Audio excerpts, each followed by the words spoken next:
I still remember the sound first, that sharp, rapid-fire squeak of plastic water gun triggers. Even now, half a century later, those tiny clicks echo in my memory as loud as thunder. In an instant I was drenched head to toe standing in the doorway of my high school. English class blindsided by four guys who been waiting for me like hunters waiting for the deer to step into the clearing. And my teacher? He didn't lift a finger. He didn't say a word. He just sat there at his desk while water streamed from my hair, down my face, soaking through my shirt and dripping onto the tile floor. I had never felt humiliation burn that hot. If you've ever been blindsided, underestimated, or treated like you don't matter, then trust me, you're going to want to hear how this ends. And before we get into it, if you know the sweet taste of justice, or if you've ever dreamed of that one perfect moment where everything turns around, make sure you like this video, subscribe, and comment "Justice served" below. It really supports the channel, and you're not going to want to miss what happens in this story, because revenge becomes unforgettable when it's earned. The year was the late 1960s. Springtime, that restless season when high school hallways simmered with the kind of reckless energy only teenagers can generate.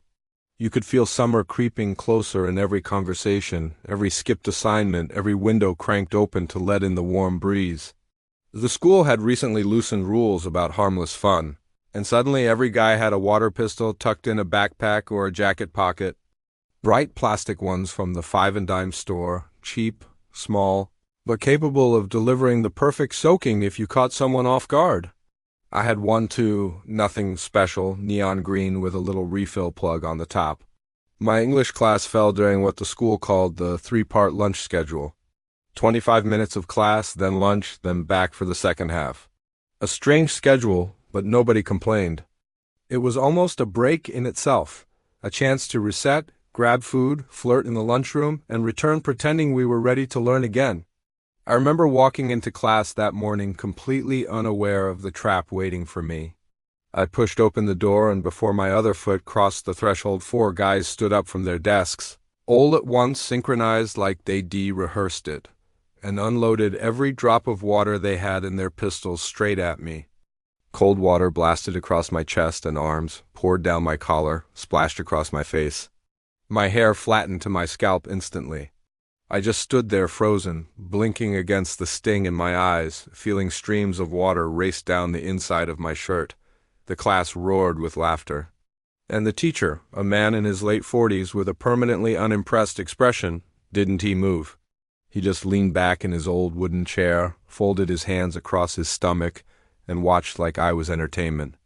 Maybe he thought it was harmless. Maybe he thought boys would be boys. But to me, in that moment, it felt like betrayal. Like public humiliation.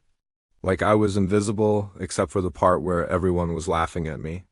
I could hear my own heartbeat pounding in my ears, loud and hot. I wanted to shout, to throw my bag, to scream that it wasn't funny. But I didn't. I swallowed every word burning behind my teeth. I took a slow breath through my nose, feeling my jaw clench hard enough that my teeth ached. I stared at those four guys, still standing, still grinning, and I made a silent promise. This wasn't over. The bell rang and everyone spilled out of the room toward the cafeteria, still laughing about the ambush like it was the greatest comedic masterpiece ever performed. I forced a smile and walked with them, pretending it didn't bother me, pretending I didn't care, that classic survival move every teenager learns for self-preservation. But the second I was out of sight, I slipped away down another hallway, doubled back, and returned to the empty English classroom. The room was silent now, still smelling faintly like chalk dust and old books. Sunlight streaked through the high windows, painting bright rectangles across the floor. And there, at the front of the room, sat the teacher's chair, that old wooden one with deep scallops carved into the seat to cradle a person's weight. I could see the smooth, worn surface, polished by decades of students shifting and teachers leaning back. And suddenly, a plan formed in my mind so perfectly, it felt like it arrived from somewhere outside myself. Revenge doesn't always come screaming. Sometimes it arrives like a whisper, clean, simple, precise. My heart raced, not with anger anymore, but with an electric thrill. I reached into my pocket and took out my water pistol, still half full after the ambush, unscrewed the little refill spout, and carefully poured the water directly into the left carved-out but cheek of that wooden seat. The hollow basin filled slowly, the water rippling silently. I watched it pool until it was nearly brimming. Then I slipped out the door, jogged to the restroom, refilled the pistol under the tap, and returned, pulse pounding in my throat, to fill the right seat indentation. The wood absorbed nothing. The water sat perfectly, invisible unless you looked closely. Anyone sitting down would have no idea until the moment cold water soaked the back of their pants. And that's when I knew. This wasn't about the four guys anymore. This was about the teacher. Because humiliation from equals is one thing. But when the person responsible for keeping order decides to do nothing, when the adult in the room silently endorses the humiliation, that cuts deeper, that sticks with you. That demands balance. I finished the setup just minutes before the hallway erupted again with voices returning from lunch. I slipped outside just in time to intercept the teacher, casually falling into step beside him as he walked back toward the classroom. My heartbeat felt like a drumline now, but on the outside I looked calm, maybe even cheerful. And when he opened the door and turned his back to the room, those four guys were ready, like dogs conditioned to a bell. As soon as they had the chance, they whipped out their pistols again and took aim at me. Water hit me a second time, colder this round, soaking deeper. The squeak of triggers filled the air again, and once again, the teacher ignored it. He set his books on the desk, straightened the papers, reached for his chair. Time slowed. I swear I could hear the individual drops of water falling from my shirt hitting the tile floor. He sat.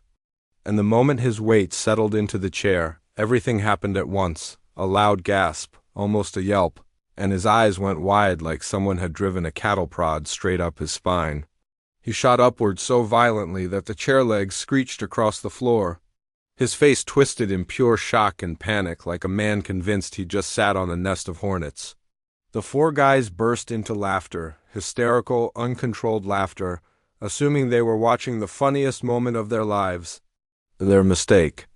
The teacher spun toward them, eyes blazing, face red, water dripping from the back of his pants, and without a word he grabbed all four of them by their shirt collars and marched them straight out the door. Their laughter died instantly. They stumbled, confused, trying to ask questions, but he wasn't listening. The hallway went silent as they passed through it, and every single one of them earned a full month of detention. Meanwhile, I sat there drenched, trying not to smile, and failing. That was 50 years ago, and I can still see every detail of the shock on his face. 50 years later, it still feels like victory. Justice isn't always loud. Sometimes it asks the quiet click of a water pistol and the cold shock of a wet wooden chair.